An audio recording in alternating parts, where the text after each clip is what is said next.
India में एक problem statement है कि आप जब कोई भी चीज फ्री में किसी को देते हो तो वहां पे आपका ट्रस्ट फैक्टर बिल्ड नहीं हो पाता। आपका प्रोडक्ट कितना भी अच्छा हो, बट अगर लोग उसको डिस्कवर नहीं कर पा रहे हैं तो उस प्रोडक्ट का होने का कोई फायदा नहीं है। अगर आपने अपना डिस्ट्रीब्यूशन चैनल ही बिल्ड नहीं किया तो वो तो इसी तरह से हो गया ना कि जैसे आपने थार रेगिस्तान में जाके एक बिलबोर्ड लगा दिया कि यहाँ पे एप्पल बिक रहा है। इन इंडिया आप जिससे भी बात करोगे ना, सबके पास आइडिया है। ठीक है, प्रॉब्लम आइडिया की है ही नहीं, बहुत सारे आइडिया अवेलेबल है। प्रॉब्लम है एग्जीक्यूशन की। आप जो प्रोडक्ट बिल्ड कर रहे हो, ठीक है, अगर वो प्रोडक्ट आपकी भी वही सेम प्रॉब्लम है, उसको सॉल्व नहीं कर सकता, तो किसी की भी प्रॉब्लम सॉल्व नहीं कर सकता। नमस्कार दोस्तों, स्वागत है आपका ट्रू इंटरव्यू सीरीज के नए एपिसोड में, जहां हम आपको मिलवाते हैं एचआर और इंडस्ट्री लीडर से और सीखते हैं करियर और बिजनेस टिप्स। मैं हूं Kunwar Vaibhav Singh, founder of True CV, जो कि एक प्लेटफॉर्म है आपकी मदद करने के लिए in getting ready for job by resume writing, LinkedIn makeover and interview preparation. आज के एपिसोड में हम बात करने वाले हैं एक ऐसे एंटरप्रेन्योर से जिनका इंडियन एचआर टेक स्पेस में काफी अहम योगदान रहा है और अभी he is working for his new venture of AI workforce. ये सुन के ही काफी इंटरेस्टिंग लगता है, बट यकीन मानिए कन्वर्सेशन उससे भी ज्यादा इंटरेस्टिंग होने वाला है, क्योंकि हम बात करने जा रहे हैं मिस्टर अजय काद्यान से, who co-founded Zimyo HR, a leading HR software company with more than 2,500 customers in India and abroad.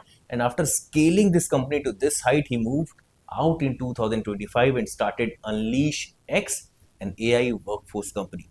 With such vast experience into HR tech, HRMS, ATS and AI, I'm super sure कि हमें इनसे काफ़ी कुछ सीखने को मिलेगा। ATS friendly resume कैसे बनाएं, इंटरव्यू प्रिपरेशन की तैयारी कैसे करें और AI कैसे चेंज कर रहा है हायरिंग। तो इस वीडियो को अंत तक देखिएगा and don't forget to subscribe to our channel for more resume, interview and career tips. So without further do, please welcome mister Ajay Kadyan.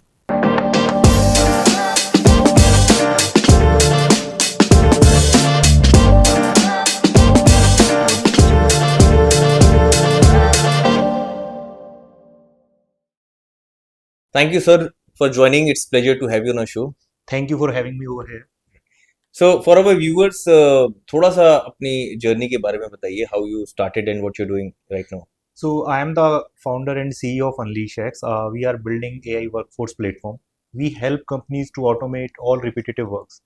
So businesses में क्या problem statement है कि execution is the problem statement when you scale up, and we are solving that particular problem.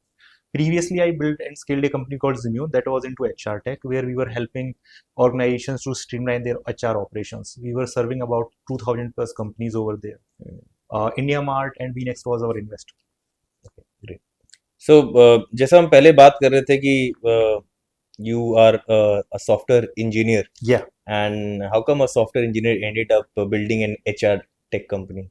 So, initially family background में तो कोई भी ऐसा है नहीं जिसने बिजनेस किया हो पहले, एंड इंटरेस्टिंगली मेरी फैमिली बैकग्राउंड में कोई ऐसा भी नहीं है जिसने कभी जॉब किया। ठीक है, so I am the first जिसने पहले इंजीनियरिंग किया देन जॉब स्टार्ट की। So I belongs to farmer family, so सारे लोग खेती बाड़ी अपना करते हैं। Then after when I switch to job, I spent almost 8 years in building the product. So I was part of multiple startups. Then in 2024 is the time जब पहली बार लगा कि यार अपना कुछ build करना चाहिए. Then I joined a company. That company is into product management kind of tool. So they were building two projects. One is on the matrimonial side and another is on the e-commerce side. Okay. So I joined that company as an co-founder cum product head. ठीक है, but this is year 2014। ठीक है, but वो उतना materialise नहीं हुआ because वहाँ पे फाउंडर्स के आपस में कन्फ्लिक्ट थे, कंपनी शट डाउन हो गई। Then I join back my previous company AuthBridge. मेरे मैनेजर से बात होती रहती थी एंड ही आस्क्ड मी कि यार we need you back, so if things are not working for you join us back. Then I joined them. 2016 is the time when I met my co-founder Mayank. He was also part of Authbridge. Co-founder of Zimyo, yes. Then we were exchanging ideas. एक chemistry हो जाती है, friendship हो जाती है। Then we start thinking कि यार build करना है कुछ ना कुछ। दो लोग मिल गए, he was from the fintech and product background, I was from the technology background. Then we start thinking कि let's start building something. 2017 is the time and we initially thought कि let's build something into the fintech, and that's how I landed up into Zimyo. So Zimyo initially was not HR tech company. Initially it was a fintech company. So हम लोगों का model ये था कि यार we will help companies company employees with the insurance and lending. That was our initial thought. ठीक है. Then हुआ गया कि जब हम लोग ये सारा बिल्ड कर रहे थे and HR was our acquisition channel from beginning. तो हम लोगों ने सोचा था कंपनीज को HR सॉल्यूशंस देंगे, HR एंड पेरोल का डेटा हमारे पास होगा and then we land money to the employees जिनके पास क्रेडिट की अवेलेबिलिटी होती नहीं है. So that was our initial idea. उसके बाद हुआ क्या कि गवर्नमेंट के रेगुलेशंस काफी आते गए एंड इंडिया में एक प्रॉब्लम स्टेटमेंट है कि आप जब कोई भी चीज फ्री में किसी को देते हो तो वहां पे आपका ट्रस्ट फैक्टर बिल्ड नहीं हो पाता. So in initial years we realized कि लोगों का ट्रस्ट नहीं बिल्ड हो रहा है and that's why we are not acquiring the customer जितना हमें एक्वायर करना चाहिए था. Then we pivoted from freemium model to pure play SaaS. That's how I ended up in HR tech.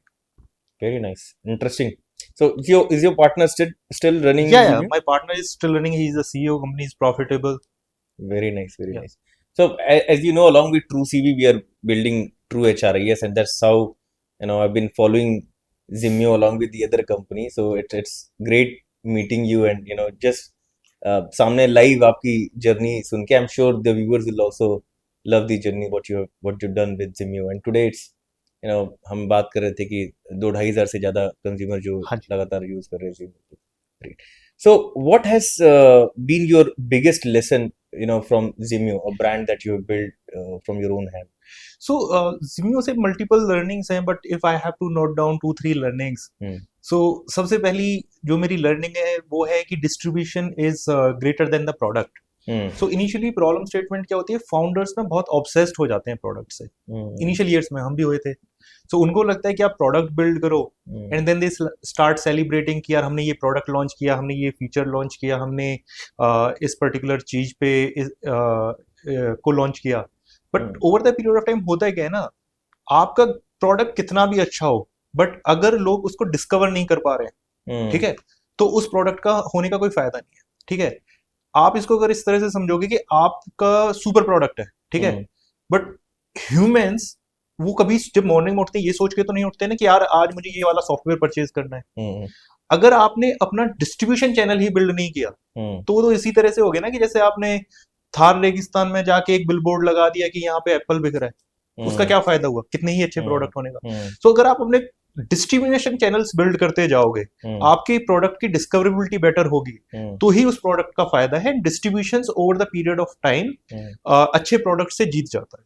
क्यों? क्योंकि लोग जब उसको, जो लोगों को दिखेगा, लोग एक्चुअल में वही तो परचेज करेंगे. वर्ड ऑफ माउथ पिक्चर में आता है बट उसके लिए पहले आपको दिखना जरूरी है. So that is the first learning. Second learning जो थी वो ये थी कि कभी भी स्टार्टअप्स इसलिए किल नहीं होते कि वहां पे आइडियाज नहीं होते. बहुत सारे आइडिया होते हैं इन इंडिया. आप जिससे भी बात करोगे ना, सबके पास आइडिया है. ठीक है, प्रॉब्लम आइडिया की है ही नहीं. बहुत सारे आइडिया अवेलेबल है, प्रॉब्लम है एग्जीक्यूशन की. एंड एग्जीक्यूशन में भी अगर आप देखोगे तो स्टार्टअप स्किल होते हैं 2-3 रीजन से. एक, they burn out with the money, उनके पैसे खत्म हो जाते हैं, और they are not able to acquire the customer.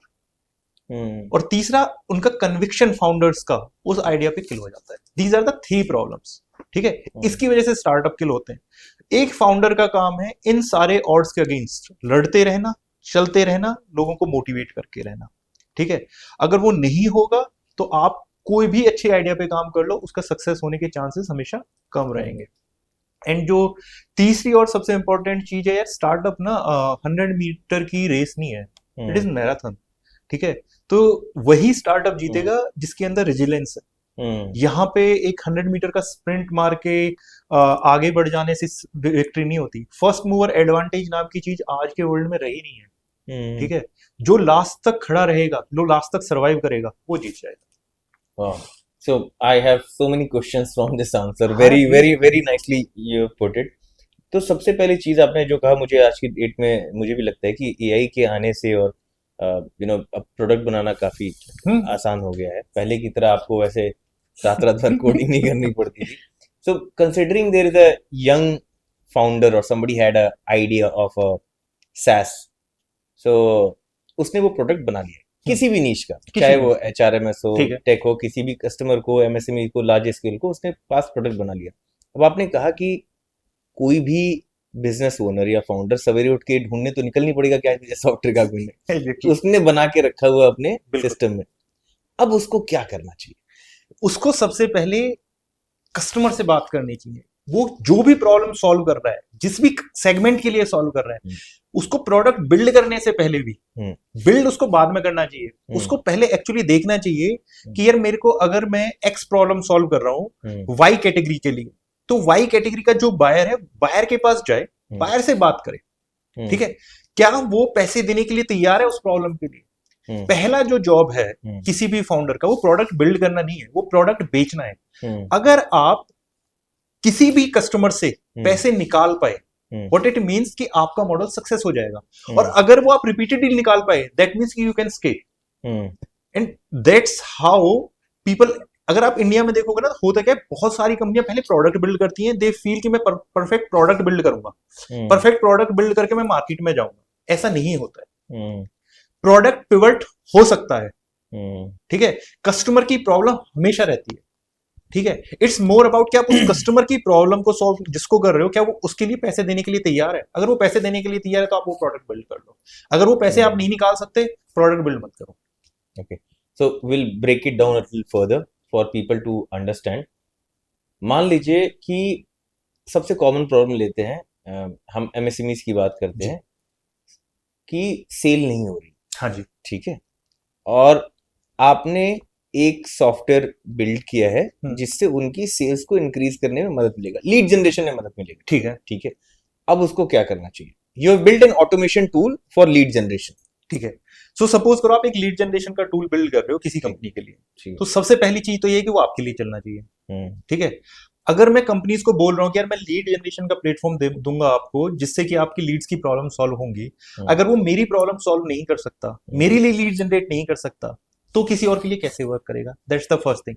So what it means is कि आप जो प्रोडक्ट बिल्ड कर रहे हो, ठीक है, अगर वो प्रोडक्ट आपकी भी वही सेम प्रॉब्लम है, उसको सॉल्व नहीं कर सकता, तो किसी की भी प्रॉब्लम सॉल्व नहीं कर सकता। तो first thing, try and experiment that problem with in yourself, with in your company. That's the first thing. Second thing, जितने भी डिस्कवरेबिलिटी प्लेटफॉर्म्स हैं, चाहे आपका जीई हो, चाहे एससी हो, चाहे एई हो, चाहे आपके सॉफ्टवेयर के प्लेटफॉर्म्स हो, go list your product over there.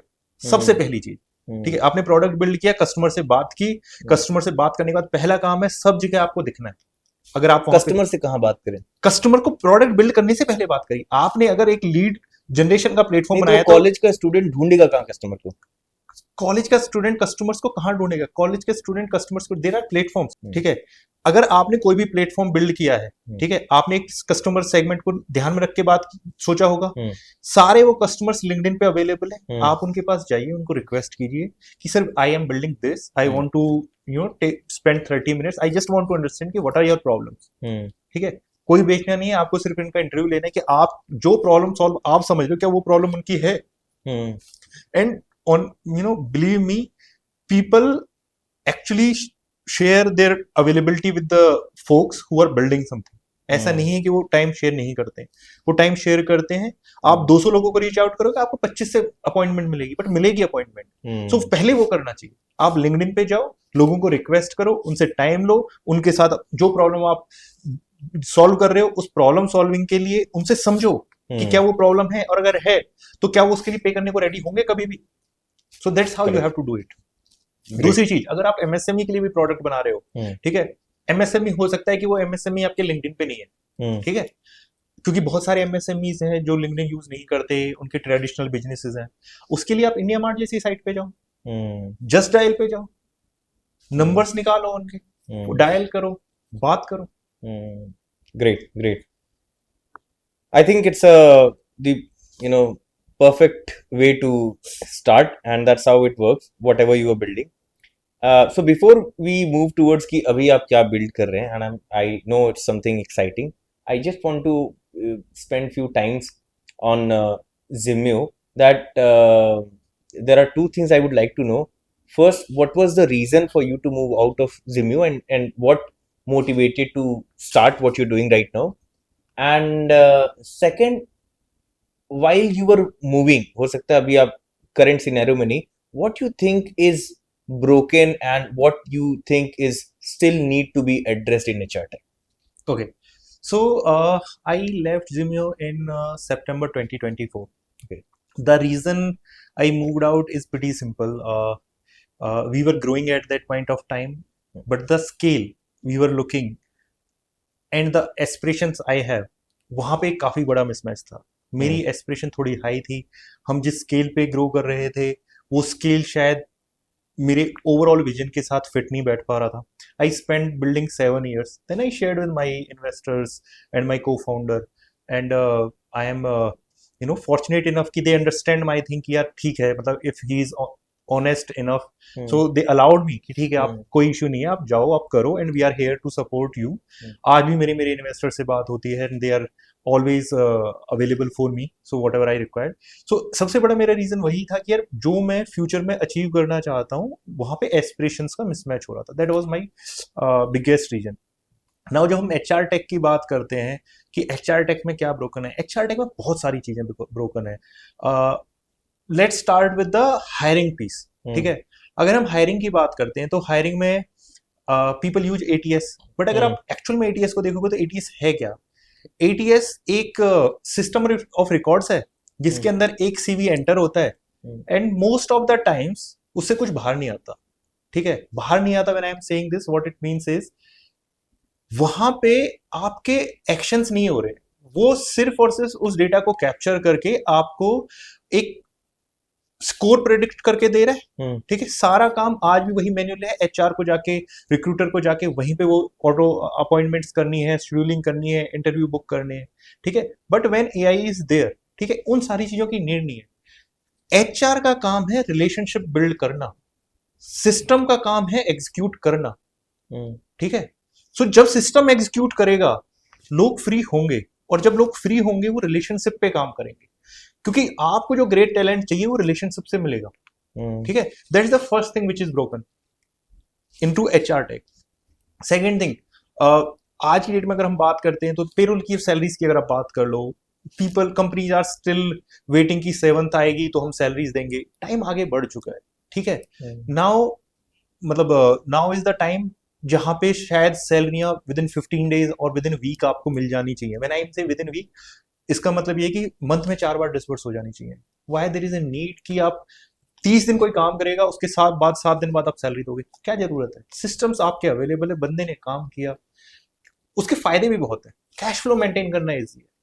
आपका पैसा मंथ एंड में एक साथ निकल रहा है वर्सेस वो पीसेस में निकल रहा है. So there is predictability and you can manage your cash flow better. ठीक है, सिस्टम है. पहले सिस्टम नहीं था, समझ में आता था. अब तो हर चीज रियल टाइम है ना. आपकी अटेंडेंस पंच हुई सुबह से शाम तक, सिस्टम में आ गई, आप शाम को प्रोसेस कर दो. अटेंडेंस पंच होने के 3 सेकंड के अंदर आपके सिस्टम में आ जाती है. व्हाई देयर इज नीड कि आप 7 दिन बाद जाके कर रहे हो? And why again it is dependent on people कि लोगों को उसको रन करना है. Why system can't do it? So there are so many pieces broken into complete HR tech.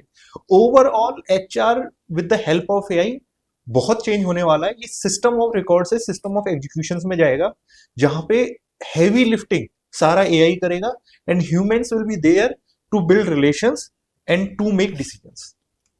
आपने AI का जिक्र किया जी. आज की डेट में आपको, and I know that you have been playing with AI a lot recently, कहाँ पे आप एक जगह आपको अगर आपको चूज करनी है, where you gonna put AI into this complete HRMS solution apart from the traditional way of screening the resume and you know what everyone is doing including us, where you gonna be putting that AI which is gonna make the life of HR easy? Employee relationship और employee engagement. कैसे? सो होता ही क्या है ना कि आज की date में अगर आप देखोगे ना, एम्प्लॉइज का जो फीडबैक है, बहुत सी कंपनियां हैं जो बोलती हैं कि यार हमारे लिए बहुत मैटर करता है एम्प्लॉय फीडबैक, और हम एम्प्लॉय, क्योंकि देखो कंपनियां क्या है ना, कंपनियां बिल्ड होती हैं कल्चर से, कंपनियां बिल्ड होती हैं लोगों से. ठीक है, और जब कंपनियां लोगों से और कल्चर से बिल्ड होती हैं तो कल्चर को बिल्ड करने में 2 लोगों का बहुत इंपॉर्टेंट रोल होता है. एक आपके एम्प्लॉइज और एक आपके फाउंडर्स. ये वन वे ट्रैफिक नहीं है. कंपनी का कल्चर वो होगा जो कंपनी का कल्चर फाउंडर सेट करेगा. अगर आपका फाउंडर टॉक्सिक है, सो आपके एम्प्लॉइज कितने भी अच्छे हों, कंपनी का कल्चर टॉक्सिक होगा. अगर आपका फाउंडर, ठीक है, ओपन माइंडेड है, चीजों को अच्छे से परसीव करता है, अच्छे से उनको एग्जीक्यूट करवाता है, ठीक है, और अच्छे से लोगों की रिस्पेक्ट करता है और उनके डिसीजन की रिस्पेक्ट करता है, तो आपकी कंपनी का जो कल्चर है वो भी उसी डायरेक्शन में चला जाएगा। ठीक है, इस ब्रिज को, क्योंकि हर फाउंडर हर एम्प्लॉय से नहीं मिल सकता, ठीक है, उसके पास आज की डेट में इंफॉर्मेशन लेने का तरीका क्या है? उसके पास इंफॉर्मेशन लेने का तरीका है कि कभी महीने में या कभी क्वार्टर में वो लोग एक एम्प्लॉय सर्वे फ्लोट करते हैं, उस एम्प्लॉय सर्वे के बिहाफ पे चेक करते हैं कि एम्प्लॉय एनपीएस क्या है, ठीक है, बट ये बहुत रिएक्टिव अप्रोच है। अगर वहीं पे एम्प्लॉय जो फील कर रहे हैं वो रियल टाइम किसी को बोल पाए विदाउट दिस फियर, ठीक है, कि उनके ऊपर कोई नेगेटिव इंपैक्ट हो सकता है, तब आपका ट्रू कल्चर निकल के आएगा, जहां पे लोगों को बोलने की फ्रीडम मिले विदाउट फियरिंग कि उनके ऊपर कोई नेगेटिव इंपैक्ट हो सकता है। अगर आप एचआर को भी आज बोलते हो, ठीक है, उसकी क्या गारंटी है कि एचआर बायस्ड नहीं होगा या एचआर उस पर्टिकुलर थॉट को अच्छे से परसीव करेगा, ठीक है, वर्सेस अगर आपका एक ऑटोनोमस एआई है जो सारी चीजों को समझ रहा है, ठीक है, वही इंफॉर्मेशन आगे फिल्टर करके दे रहा है जो एक्चुअली नीडेड है, ठीक है, और वो रियल टाइम दे रहा है, वो वेट नहीं कर रहा 3 महीने बाद आएगा। अगर मुझे एज एन एम्प्लॉय आज पेन हुआ है और मैं वो आज कम्युनिकेट कर सकता हूं, ठीक है, वो हेल्प करेगा उस प्रॉब्लम को सॉल्व करने में, ना कि 3 महीने बाद। सो वो एक फंडामेंटल शिफ्ट होगा जहां पे पूरी एम्प्लॉय जर्नी जो है कल्चरल वाली जर्नी, वहां पे एचआर का काम सिर्फ रिलेशन का रह जाएगा, feedback mechanism and everything should go to the AI part. Great. So now coming back to what you're doing today, tell us, and I know you've been doing, with AI for, I think it's been what, 1.5 years? 1 year। हाँ, 1 साल हो गए आपको करते हुए। सरल भाषा में हमारे व्यूअर्स को समझाइए कि आप क्या कर रहे हैं। सो हम कंपनीज को हेल्प करते हैं उनके रिपीटेटिव वर्क फ्लोज को ऑटोमेट करने में, ठीक है। अब अगर आप देखोगे तो कस्टमर्स जो होते हैं उनकी लाइफ साइकिल में मल्टीपल चीजें होती हैं जो रिपीटेटिव इन नेचर होती है, हम वो सारी चीजों को ऑटोमेट कर देते हैं with the help of AI, और हम ये सिर्फ और सिर्फ करते हैं कस्टमर ऑपरेशंस के लिए, जिसमें आपका sales, marketing, customer support and other operational stuff आता है। इस पूरी जर्नी में कस्टमर के जितने भी टच पॉइंट्स हैं हम उनको ऑटोमेट करते हैं with the help of AI workforce, ठीक है। Our platform is UnleashX, where you can go, you can hire AI employees which can work along with your team, okay, and not only suggest you what needs to be done, but actually execute, okay, and learn from the past actions so that he can make better decisions in the future. Okay. And can you give us some real example? Do you have active client using Yeah, it? we have more than 20 customers now. Wow, nice. So give us some real example that कोई success story आपकी customer की। So we have a big customer named Bajaj Capital, ठीक है, they were is having a workforce of about 5,000 plus employees, ठीक है। So what we are doing with them is we are nurturing their complete sales pipeline, okay. So as and when lead comes, okay, so pre-sales qualifications we do for them. So when intent is pretty clear कि yes that person is gonna buy this particular insurance, then we pass on that leads to human. Okay. Before that we nurture them, we share them the quotations, we share them other information over the WhatsApp or over the chat bots and over the phone call. Post then when they purchase the insurance, we feed all the information to their CRM, okay, without having any human intervention over there. Once that is done, then we reconcile all MIS and their financials. Once that is done, then we do insurance verification, okay, where our video agent sits with the buyers and tell them this is the things you purchased, these are the items which are included, these are the items which are not included. So if anyone can make false commitments, we can identify them and raise a red flag over there, okay. Post that we do their renewal activities, and if somebody will cancel their policies, then we try to recover those policies in the cancellation process. Wow, amazing. So AI सच में job लेने वाला है? It is not like that कि AI job लेने वाला है. It is more about how human and AI can work together. So if you will see, जो पहला पार्ट है in that part what we are doing, we are just nurturing, we are making sure कि जो human आपका call करने वाला है वो 100 नंबर डायल नहीं करेगा, वो वही इंटरेस्टेड 20 लोगों को डायल करेगा। उससे क्या होगा, वो उन 20 लोगों के साथ अच्छा रिलेशन बिल्ड कर पाएगा, अच्छे से फोकस कर पाएगा। उससे दो चीजें होंगी, एक आपका कन्वर्जन बेटर होगा, ठीक है, दूसरा उसकी प्रोडक्टिविटी इंक्रीज होगी। तो आपका जो पर एम्प्लॉय रेवेन्यू है वो ऑटोमेटिकली इंक्रीज हो जाएगा, ठीक है।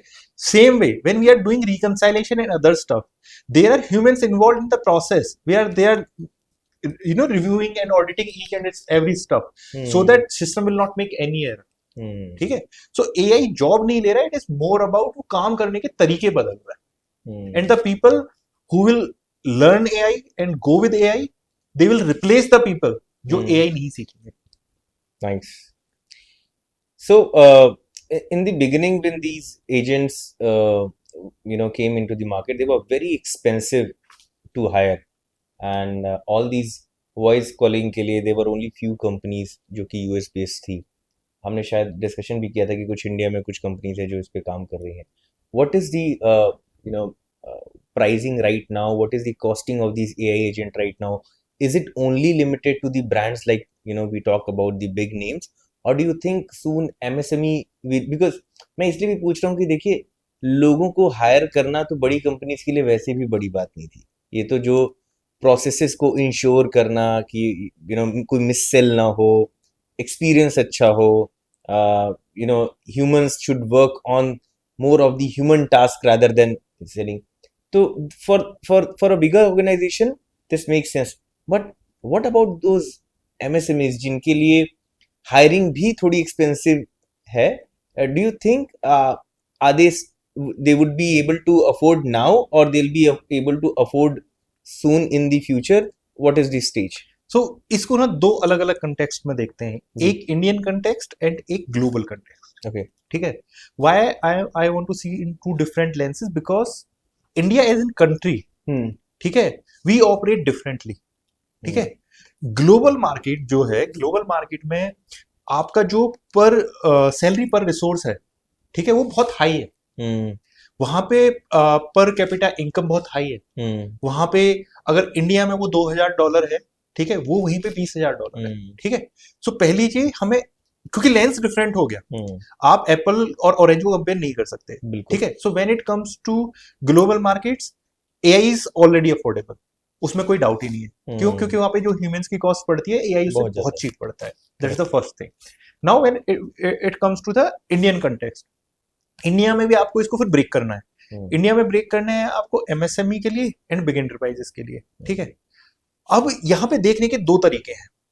एक तरीका यहां पे देखने का ये कि कॉस्ट के पॉइंट ऑफ व्यू से कि यार एआई मेरे लिए क्या कॉस्ट कर रहा है। So if I am making 50 calls in a day, ठीक है, और अगर सपोज करो वो मुझे ₹5 पर कॉल मेरे लिए कॉस्ट करता है, सो आई एम स्पेंडिंग ₹250, ठीक है।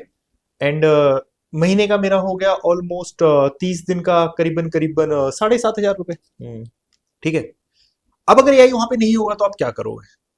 आप एक ह्यूमन रखो। क्या इंडिया में ₹7,500 में आपको ह्यूमन मिल जाएगा? नहीं, ठीक है। दूसरी चीज, आप इसको इस नजरिए से देखो कि जो अपॉर्चुनिटी लॉस है, एक मिस्ड फॉलोअप्स में, एक बड़ी कंपनी पे महीने की हजारों लीड्स आती हैं, उसके लिए अगर 10 लीड्स मिस हो गई ना, कोई फर्क नहीं पड़ता उसको, वर्सेस एक छोटा एमएसएमई जिसके पास पूरे महीने में 10 ही लीड आती है, वो 10 लीड उसकी मिस हो जाएंगी तो क्या इम्पैक्ट पड़ेगा? बहुत बड़ा इम्पैक्ट, ठीक है। दूसरा नजरिया हो गया। तीसरा नजरिया अब आ जाता है, चलो इनको छोड़ देते हैं कि यार वैल्यू क्या है और वो क्या है। अब डायरेक्ट कॉस्ट पे बात करते हैं। राइट नाउ एआई की जो कॉस्ट जो आज से 2 साल पहले थी, वो कॉस्ट ऑलमोस्ट 70% चीपर हो चुकी है, बिकॉज मॉडल्स जो आज हैं अवेलेबल मार्केट में वो 70% चीपर है, ठीक है। जो मॉडल्स पहले $25 का आपको 1 मिलियन टोकन्स पे कंज्यूम होता था, वही आज $2-2.5 पर मिलियन टोकन पे, $5 पर मिलियन टोकन पे आ चुका है। So it is already cheaper, 70 to 80% cheaper now. वहीं पे अब बात करते हैं अगर वॉइस कॉलिंग की, ठीक है। एमएसएमई के लिए मुझे ऐसा लगता है इन इंडिया, अगर आपको वॉइस में सर्वाइव करना है, सो यू हैव स्केल पे आप ₹2 पर मिनट से ज्यादा चार्ज नहीं कर पाओगे, अगर आपको इंडियन बिजनेसेस को एक्चुअली हेल्प करना है, यही कॉस्ट आपको एक इंटरनेशनल कस्टमर 20 रुपए पर मिनट भी देगा, क्योंकि Correct. उसकी वहां पे ह्यूमन कॉस्ट शायद 100 रुपए पर मिनट है। बट इंडिया में अगर आपको स्केल पे यही चीज करनी है तो 2 रुपए पर minute is the ideal cost. Right now we are about 3 to 5 rupees in between that. ठीक है, इंडिया में जो चल रहा है रेट। ठीक है, प्रीमियम भी चार्ज करते हैं कुछ प्लेयर्स, हम जैसे प्लेयर भी प्रीमियम चार्ज करते हैं depending upon the needs. But scale पे अगर मैं बात करता हूं तो 2 रुपीज इज द आइडियल पर मिनट कंजम्पशन रेट जो इस एमएसएमई को सर्व करने के लिए होना चाहिए। बट आई डोंट थिंक कि 5 रुपए भी है तो उनके लिए वो अफोर्डेबल नहीं है। वो अफोर्डेबल है, इट इज जस्ट लाइक वो किस लेंस से उसको देखना चाहते हैं। और आपको क्या लगता है 2 रुपए आने वाले समय में 2 रुपए भी हो जाएगी costing? With in next 12 months। Within 12 months. 12 months। Right. So this brings us to the next section.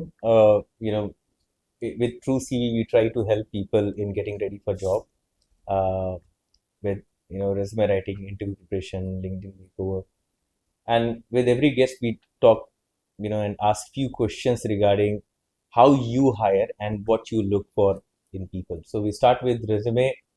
आप जब किसी CV को देखते हैं तो सबसे पहले क्या देखते हैं? Because like if you post a job, you're not gonna be receiving 5 CV today. You're gonna be receiving 500 resume. So apart from that resume shortlisting, still you would have some 50 resumes to see. And like everybody has a very small time to look at these CVs. तो क्या सबसे पहले आप क्या देखते हो CV? So मैं जब कोई भी CV देखता हूँ, मैं देखता हूँ कि जो पर्सन है उसके आउटकम्स क्या है। ठीक है, होता क्या है जब हम सीवी बिल्ड करते हैं तो मोस्ट ऑफ द टाइम्स हम अपनी रिस्पॉन्सिबिलिटीज लिखते हैं कि यार I was a sales manager over there, I was handling a team of 10 people. ठीक है, वो मैटर नहीं करता। मैटर ये करता है कि क्या आपने 40% रेवेन्यू ग्रोथ किया with the help of 10 people और नॉट। क्या आपने, अगर आप कस्टमर सक्सेस मैनेजर हो तो क्या आप चर्न को 8% से 4% पे ला पाए? That matters. ठीक है, मोस्ट ऑफ द टाइम लोग अचीवमेंट्स पे बात नहीं करते। आपकी रिस्पॉन्सिबिलिटीज क्या थी डजंट मैटर, आपका इम्पैक्ट क्या था, that matters, and that's what I look into the CV. Absolutely. Bang on, exactly what I keep saying to every college I visit in every discussion we had. And what is one red flag that you see in a resume? कि मतलब ये आया तो भाई reject. यार मैं personally जब किसी भी सीवी को देखता हूँ, मेरे लिए मतलब एक पैटर्न बना लो, एक हैबिट बना लो। मतलब ऐसा हो गया है कि सीवी को देख के ना समझ में आ जाता है कि ये सीवी किस इंटेंट से लिखा गया है। ठीक है, क्योंकि कई बार होता है ना कि आप लोगों को ना शब्द से नहीं समझते, आप उस शब्द के पीछे के इंटेंट से समझते हो। ठीक है, तो जहां पे भी सीवी के अंदर ओवर अचीवमेंट्स दिखाई जाती हैं, रिफ्लेक्ट की जाती हैं, जो कि एक्चुअली उस एक्सपीरियंस से मैच नहीं करती, जो कि उस प्रोफाइल का काम नहीं है। ठीक है, बस जस्ट बिकॉज कि क्योंकि मैं था, ठीक है, तो ये हो गया। That is one of the biggest red flag. आप जब तक एज एन टीम काम कर रहे हो, ठीक है, yes you have to show your achievements, but you can not say कि सब कुछ मैंने ही किया है। कंपनी के फाउंडर्स ऐसे ही बैठे थे, टीम ऐसे ही थी, मैं नहीं होता तो कंपनी चलती नहीं, सारी कंपनी मेरे कंधों पे चल रही। ऐसा कभी नहीं होता। किसी एक कंपनी में किसी एम्प्लॉय के जाने से इम्पैक्ट पड़ता है, कंपनियां नहीं रुकती। बट जहां पे सीवी में एम्प्लॉय कंपनी से बड़ा दिखने लगे, that is a one big red flag. So now I think you are one of the person जिनसे मुझे लगता है कि मैं ये सवाल पूछने जा रहा हूँ, वो बहुत ही सटीक आप उसका जवाब दे सकते हैं। Today ATS friendly resume has become a buzzword everywhere, and you are someone who has done hiring, built team, and also built an ATS which is used by thousands of companies. क्या है, what is this ATS friendly resume? Is it important? And before that, tell us what exactly is an ATS. So actually पहले ATS क्या है? ATS is just system of record, जो मैं पहले बता रहा था। ठीक है, कि आप एक जॉब ओपन करते हो, उस जॉब के बिहाफ पे you received hundreds of the CVs, वो सीवीज आपके सिस्टम ऑफ रिकॉर्ड्स में जाता है, system of records based on the CV and based on the job description आपको आपके रिज्यूमे को एक स्कोर दे देता है. कैसे? That look into the words जो आपके जॉब डिस्क्रिप्शन में होते हैं, like if job is for sales manager, ठीक है, then it will go and search about have you done as in sales or not. If it is about SaaS company, have you ever worked with the SaaS or company or not. If it is they are asking for 3 years of experience, that look into कि आपका total experience कितना है. If there is a need कि similar kind of companies का होना चाहिए, so then it will look into that कि आपकी जो companies हैं वो उस सिमिलर डोमेन में है या नहीं. इन सारे पैरामीटर्स के बिहाफ पे आपको एक स्कोर देता है, because in back end there is an algorithm. वो एल्गोरिथम में आप अपना सेट ऑफ रूल्स डालते हो, सेट ऑफ रूल्स के बिहाफ पे एक प्रोफाइल आता है, उस प्रोफाइल में वो चेक करता है कि क्या क्या पैटर्न मैचिंग हो रही है. जो पैटर्न मैच होता जाता है उस पैटर्न के बिहाफ पे आपको एक स्कोर मिल जाता है. ठीक है. सो जो हम बात करते हैं ATS friendly resume, so ATS friendly resume is just pattern matching of the key buzzwords between resume and the job description. That's the pattern matching, and that's the resumes which are having those buzzwords are the ATS friendly resume. Second part इसमें आता है आपका formatting का. ठीक है. क्योंकि बहुत सारे लोग क्या गलती करते हैं, वो बहुत डिजाइन हैवी रिज्यूमेस बिल्ड कर देते हैं, और जो सिस्टम है एल्गोरिथम है वो डिजाइन्स की वजह से उसको सही से इंटरप्रेट नहीं कर पाता. ठीक है. सो जब भी हम एटीएस फ्रेंडली रिज्यूमे की बात करते हैं तो हमारा पहला फोकस ये होना चाहिए कि हम बहुत सिंपल क्लीन रिज्यूमे बिल्ड करें, कोई भी डिजाइन हैवी रिज्यूमे बिल्ड ना करें, सो दैट आपका एटीएस उसको अच्छे तरीके से रीड कर सके, अच्छे तरीके से मैच कर सके और उसके बिहाफ पे आपको एक स्कोर प्रेडिक्ट कर सके. ठीक है. ये है ATS friendly resume. Great. So now we have built a good resume and there is a person who got shortlisted, and now that person is sitting in front of you. The person entered into your room, you're sitting at your chair in your cabin. What is we'll talk about the red flag first. What is the first red flag that you generally see, or maybe we can also say that what is the thing that you want to see in a person before he opens, he or she opens his or her mouth? So depend करता है profile to be honest. Suppose करो I am hiring for engineering profile. Okay, in that case it doesn't matter कि उस person का overall clothing sense कैसा है, matter नहीं करता. वो अगर शॉर्ट्स में भी आएगा तो I am comfortable with that, it doesn't matter for me. ठीक है. बाल बड़े होंगे कोई फर्क नहीं पड़ता, because in end of the day I am just looking for the skill कि वो अच्छा डेवलपर है, कोडर है, एग्जीक्यूट कर सकता है, नहीं कर सकता. वर्सेस अगर वही प्रोफाइल सेल्स का है और वो इंजीनियरिंग के आउटफिट में आ रहा है, ठीक है, that doesn't match. Okay. So one of the thing is कि जो भी आपका जो प्रोफाइल है, आपका ड्रेसिंग सेंस उसके हिसाब से मैच करना चाहिए. ठीक है. Second thing is you should be humble. ठीक है. एरोगेंस नहीं होनी चाहिए बिल्कुल भी, because in end of the day you have to work with the people. अगर आपको लोगों के साथ काम करना है, ठीक है, तो कोई भी कंपनी तभी ग्रो करती है जब लोग मिलके काम करते हैं, और जहां पे एरोगेंस आ जाती है वहां पे मिलके काम करना डिफिकल्ट हो जाता है. That is the second thing. ठीक है. एंड जैसे जैसे कन्वर्जेशंस बढ़ती है, so what I look out कि यार बंदे के अंदर क्यूरियोसिटी कितनी है, वो चीजों को लेके उसका नजरिया कैसा है. बिकॉज आपको ये समझना पड़ेगा कि now when knowledge is available through AI, ठीक है, सो knowledge is not the problem statement. The problem statement is कि आप कितने अच्छे डिसीजंस ले सकते हो, आपकी लर्निंग कैपेबिलिटी कैसी है, आपका क्यूरियोसिटी कितनी हाई है आपके अंदर, because now these soft skills are more important than the hard skills. ठीक है. तो वो वाला एक पूरा गेम चेंज हो रहा है. ठीक है. So these are the parameters I look into when I am hiring any person now. Okay. And do you think like the way you judge, in interview the other HR and hiring manager, do you think this job can be done by AI in future? The candidate evaluation as well. So there are two parts. One part मैं इसको start करता हूँ वापस से ATS से. ठीक है. ठीक है. तो आज की डेट में most of the people are more focusing on कि यार मेरे को एटीएस फ्रेंडली रिज्यूमे बनाना है, बट मैं इसको बिलीव नहीं करता. मैं इसको अलग नजरिए से देखता हूँ. मुझे ऐसा लगता है कि आपको ह्यूमंस को इम्प्रेस करने के लिए रिज्यूम बनाना चाहिए जो एटीएस फ्रेंडली होना चाहिए, ठीक है।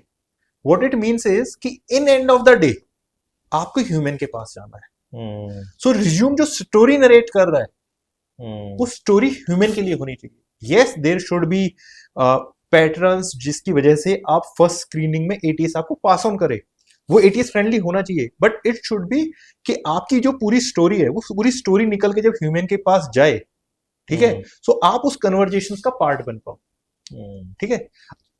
आपका अगर वहां पे इंटरेस्ट जनरेट होगा आप में, तभी तो कन्वर्जेशन आएगी।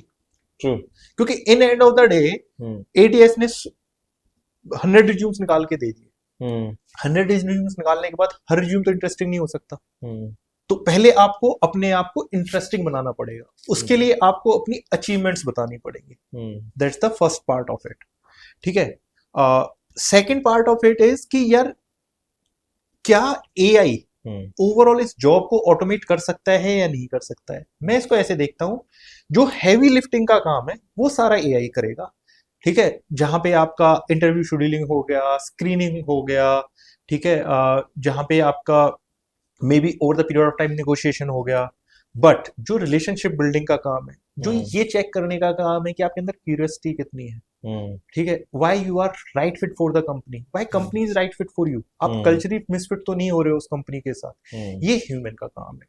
सो डिसीजंस हमेशा ह्यूमन का काम रहेगा, and AI will be there for the analysis to make heavy lifting and make recruiters job easy. And what you have to say about people now have started writing their resume completely by AI, especially ChatGPT, सब कुछ जाके type करके और resume लिखवा लेता है, cover letter भी। In fact I saw a post by a founder saying that कि and he was very casual in writing कि भाई कम से कम ये लाइन तो हटा ले। बिना हटाए उसने भेज दिया ऐसे करके, and they are writing cover letter. So I could see there are two things, and there, और होता क्या है ना कि कई बार क्या होता है कि there are promoters of these things. So I saw some ad people are saying that कि आपको हर जॉब के लिए अलग सीवी लिखना चाहिए।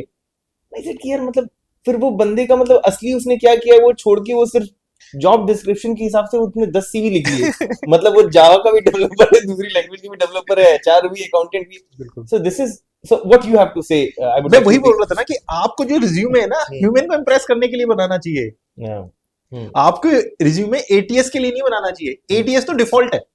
आप एक चीज समझो, जैसे आज की डेट में आप रिज्यूमे बिल्ड कर रहे हो, मैं रिज्यूमे बिल्ड कर रहा हूँ, सब लोग उन्हीं एल्गोरिथम से बिल्ड कर रहे हैं। एक एल्गोरिथम दूसरी एल्गोरिथम से जाके मिलती है, वो पैटर्न मैच होता है। अगर मोस्ट ऑफ द टाइम सबके पैटर्न सेम है, आप कैसे डिफरेंशिएट करोगे?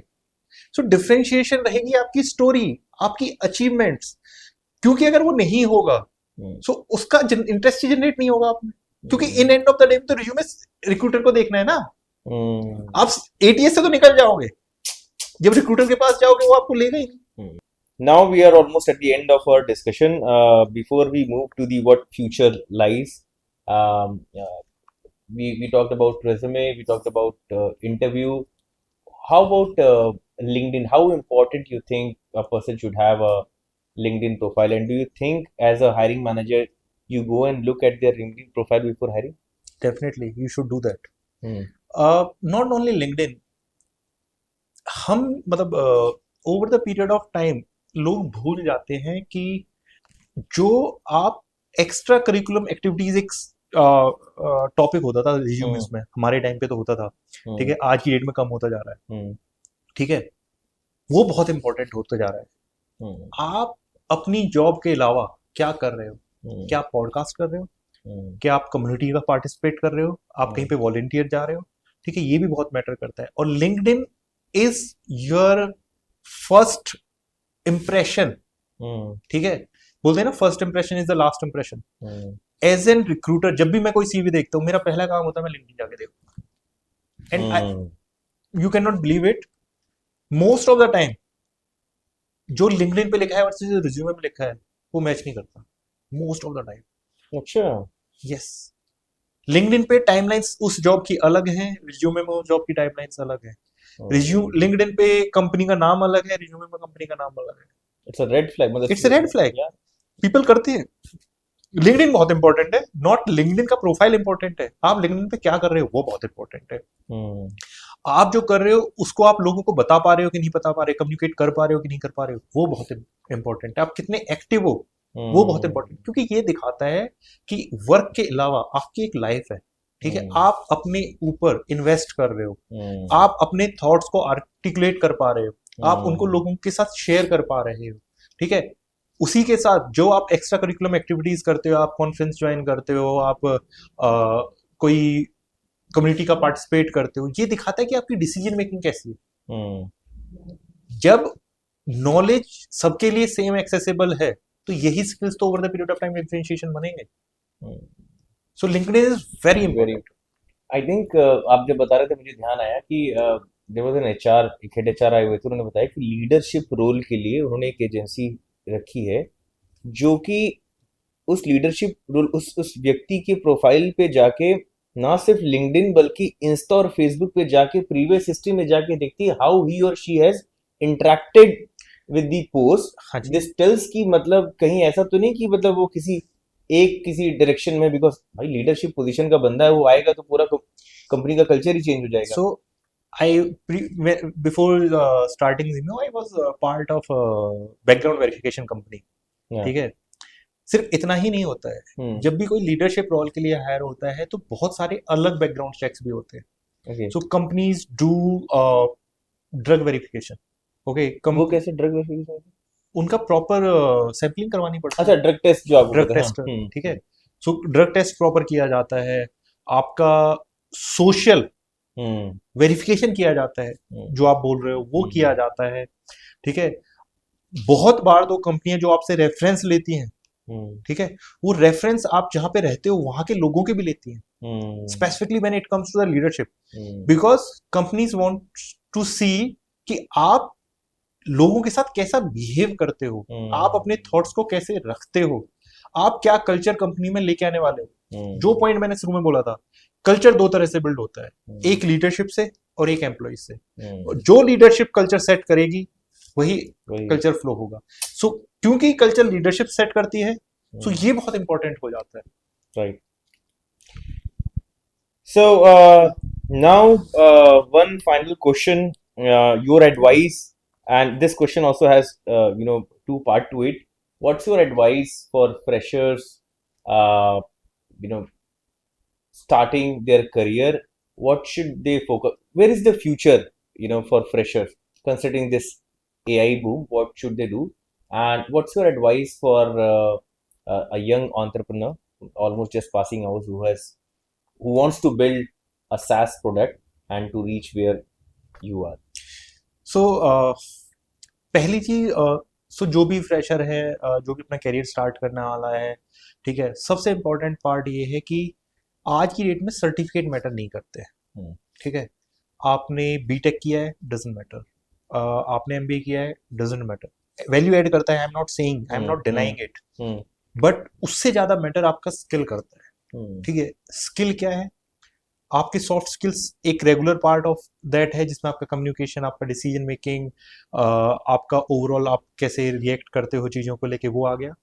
दूसरा, आप जिस भी फील्ड में करियर बिल्ड करना चाहते हो, चाहे वो सेल्स हो, चाहे मार्केटिंग हो, चाहे वो इंजीनियरिंग हो, ठीक है, आप उस फील्ड में एआई के साथ कैसे चल सकते हो, कैसे आप 10x प्रोडक्टिव हो सकते हो, दैट इज मोर इम्पोर्टेंट, ठीक है। So everyone should have to spend some time in building those kind of skills, ठीक है। अगर वो नहीं करेंगे तो उनके लिए फ्यूचर में जॉब लेना थोड़ा डिफिकल्ट होगा, दैट्स द फर्स्ट थिंग।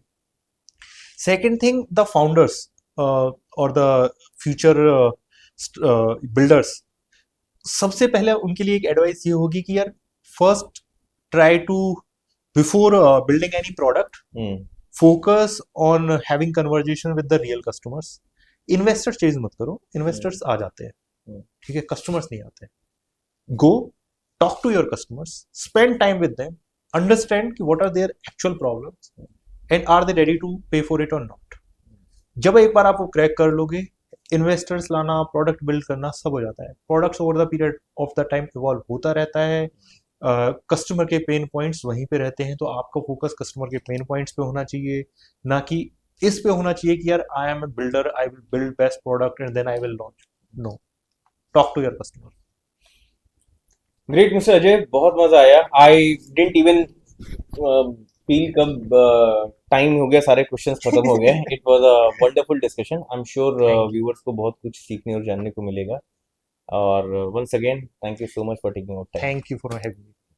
तो दोस्तों, आशा करता हूँ आपको आज का एपिसोड पसंद आया होगा। अगर आपको ये कंटेंट वैल्यूबल लगा हो तो जरूर सब्सक्राइब करिएगा चैनल को, ताकि आप फ्यूचर के इंसाइटफुल इंटरव्यू मिस ना करें। And for resume writing, LinkedIn makeover and interview preparation, log in to truecv.com। मिलते हैं आपसे अगले एपिसोड में, तब तक के लिए कीप लर्निंग, कीप ग्रोइंग।